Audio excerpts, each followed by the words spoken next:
नमस्कार मित्रों, मेरे स्पिरिचुअल कनेक्ट पर आप सभी लोगों को हार्दिक अभिनंदन। मित्रों, आज मैं माँ नर्मदा के बारे में बताने वाली हूँ।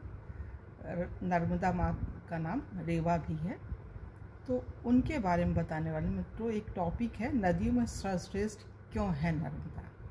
नर्मदा माँ नदियों में सर्वश्रेष्ठ क्यों मानी जाती है, तो जब हम पढ़ेंगे सुनेंगे तभी तो हमें पता होगा मित्रों। तो इसको चलिए हम लोग सुनते हैं, समझते हैं और एक दूसरे को शेयर भी करते हैं, जिससे सबको पता चले।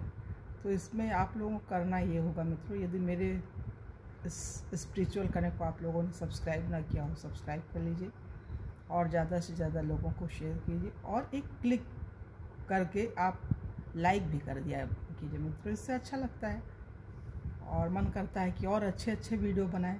तो चलिए शुरू करते हैं माँ नर्मदा जी के बारे में। नर्मदा तट के शिवलिंग ही देश के समस्त शिव मंदिरों में स्थापित है। नर्मदा तट के शिवलिंग ही देश के समस्त शिव मंदिरों में स्थापित है, क्योंकि शिवलिंग केवल नर्मदा में ही प्राप्त होते हैं, अन्यत्र नहीं। ये बोला गया, शिवलिंग जो है नर्मदा में ही मिलते हैं, माँ नर्मदा नदी में ही। नर्मदा का हर कंकर शंकर होता है।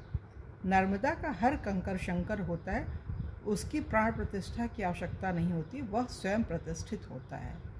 नर्मदा में से आप शिवलिंग, छोटे छोटे 40 शिवलिंग बोलते हैं, उनको आप लाते हैं, अपने घर में रख कर पूजा करते हैं, तो प्राण प्रतिष्ठा की कोई ज़रूरत नहीं है, अपने आप स्वयं सिद्ध हैं, प्राण प्रतिष्ठित हैं। हर शंकर कंकर है वहाँ का, हर कंकर शंकर है माँ नर्मदा के नदी से निकला हुआ। नर्मदा पर ही नर्मदा पुराण है, अन्य नदियों के पुराण नहीं है। नर्मदा तट पर दाह संस्कार के बाद गंगा तट पर इसलिए नहीं जाती क्योंकि नर्मदा जी से मिलने गंगा जी की स्वयं आती हैं। नर्मदा अपने उद्गम स्थान से लेकर के समुद्र तक उत्तर एवं दक्षिण दोनों तटों में 7 किलोमीटर की, ये नोट करने की चीज़ है मुझे, 7 किलोमीटर तक पृथ्वी के अंदर ही अंदर प्रवाहित होती हैं। पृथ्वी के ऊपर तो वे मात्र दर्शनार्थ प्रवाहित होती है, 7 किलोमीटर अंदर। ही बहुत बड़ी चीज़ है और ये समझने की चीज़ है। नर्मदा से अधिक प्रवाह वेग विश्व की किसी अन्य नदी का नहीं है। मतलब प्रवाह बहुत तीव्र है, बहुत तेज़ गति से नर्मदा वहाँ बहती हैं। नर्मदा से प्राप्त पाषाण घर में लाकर प्रतिदिन जल चढ़ाने से ही बढ़ते हैं। मतलब वहाँ के जो पत्थर अगर नर्मदा नदी से आप लाते हैं तो वो लोगों का अनुभव है कि वो साइज़ में बढ़ते जाते हैं। ये है नर्मदा के किनारे ही नागमणि वाले मणि नागेश्वर सब रहते हैं। नर्मदा के किनारे नागमणि वाले मणि नागेश्वर सब रहते हैं। वर्ष में एक बार गंगा आदि समस्त नदियां स्वयं ही नर्मदा जी से मिलने आती हैं। नर्मदा के किनारे वे समस्त तीर्थ स्थापित है। ये देखिए, नर्मदा के किनारे वे समस्त तीर्थ स्थापित है जिनका वर्णन किसी भी पुराण, धर्मशास्त्र और कथाओं में आया है। नर्मदा पुराण के अनुसार नर्मदा ही एक ऐसी देवी हैं जो सदा हास्य मुद्रा में रहती हैं। नर्मदा तट पर ही सिद्धि प्राप्त होती है। ब्रह्मांड के सभी देव, ऋषि, मुनि, मानव सिद्धि प्राप्त करने के लिए नर्मदा तट पर अवश्य आए हैं। नर्मदा तट से सिद्धि पाकर ही वे विश्व प्रसिद्ध हुए हैं। मतलब जब तपस्या करनी हो, कोई सिद्धि प्राप्त करनी हो, आप माँ नर्मदा के किनारे जाइए और वहाँ कीजिए तो अति शीघ्र मिलती है और संतोष दे के जाती है आपको। नर्मदा स्नान से समस्त क्रूर ग्रहों की शांति हो जाती है।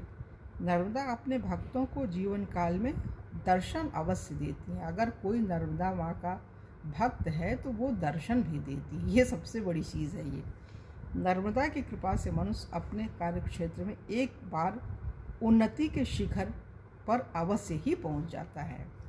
नर्मदा का प्राकट्य शिव पार्वती के हास परिहास के मध्य श्वेत बंधुओं के द्वारा हुआ था। अतः नर्मदा शिव शक्ति की क्रिया शक्ति है। नर्मदा ने प्रकट होते ही देवताओं को चमत्कृत कर खूब छकाया था। नर्मदा की चमत्कारी लीला को देखकर शिव पार्वती हंसते हंसते हाँफने लगे थे। उन्होंने नर्मदा को वरदान दिया, देवी तुमने हमारे मन को हर्षित कर दिया, अब तुम पृथ्वी पर नर्मदा के नाम से विख्यात होगी। नर्मदा ही विश्व की एकमात्र नदी है जिनकी परिक्रमा का विधान है। अन्य नदियों की परिक्रमा नहीं होती। नदियों में सिर्फ माँ नर्मदा की ही परिक्रमा होती है। नर्मदा का एक नाम दक्षिण गंगा भी है। नर्मदा मनुष्यों को देवत्व प्रदान कर अजर अमर करती है। नर्मदा के 60 करोड़ 60 हजार तीर्थ हैं। नर्मदा सभी स्थानों में पवित्र है, जबकि गंगा कनखल में, ये विशेष चीज़ है, नर्मदा सभी स्थानों में पवित्र है, जबकि गंगा कनखल में एवं सरस्वती कुरुक्षेत्र में ही अधिक पवित्र मानी गई है। नर्मदा दर्शन मात्र से ही पापी को पवित्र कर देती हैं। नर्मदा दर्शन मात्र से ही प्राणी को पवित्र कर देती हैं, जबकि सरस्वती 3 दिनों तक स्नान से, यमुना 7 दिनों तक स्नान करने से और गंगा 1 दिन के स्नान से प्राणी को पवित्र करती हैं। नर्मदा आनंद तत्व, ज्ञान तत्व, सिद्ध तत्व, मोक्ष तत्व प्रदान कर शाश्वत शांति प्रदान करती है। नर्मदा का रहस्य कोई भी ज्ञानी विज्ञानी नहीं जान सकता। नर्मदा अपने भक्तों पर कृपा कर स्वयं दिव्य दृष्टि प्रदान करती हैं। नर्मदा स्वयं भक्तों पर कृपा कर उन्हें बुलाती भी है, मतलब हर व्यक्ति नहीं पहुंच पाता है माँ नर्मदा की कृपा के बिना वहाँ। नर्मदा के दर्शन हेतु समक्ष अवतारों में भगवान स्वयं ही उनके निकट गए थे। नर्मदा के दर्शन हेतु समक्ष अवतारों में भगवान स्वयं ही उनके निकट गए थे। नर्मदा वह अमृत तत्व है जिसे पाकर मनुष्य पूर्ण तृप्त हो जाता है। नर्मदा देव एवं पितृ दोनों कार्यों के लिए अत्यंत पवित्र मानी गई है। सारे देश में श्री सत्यनारायण व्रत कथा के रूप में नर्मदा का स्मरण होता है। कथा के प्रत्येक अध्याय के अंत में इति श्री रेवाखंडे कहा जाता है। इति श्री रेवाखंडे मतलब माँ नर्मदा का नाम रेवा है, तो लोग बोल करके वो करते हैं। एक उसका जैसे एक अध्याय होता तो बोलते हैं ऐसे, मतलब यहाँ पे माँ नर्मदा की महिमा हम लोगों ने सुनी। और कल की वीडियो में आप लोगों से पुनः मिलेंगे मित्रों। तब तक के लिए जय हिंद, जय भारत। ओम शांति, ओम शांति, ओम शांति।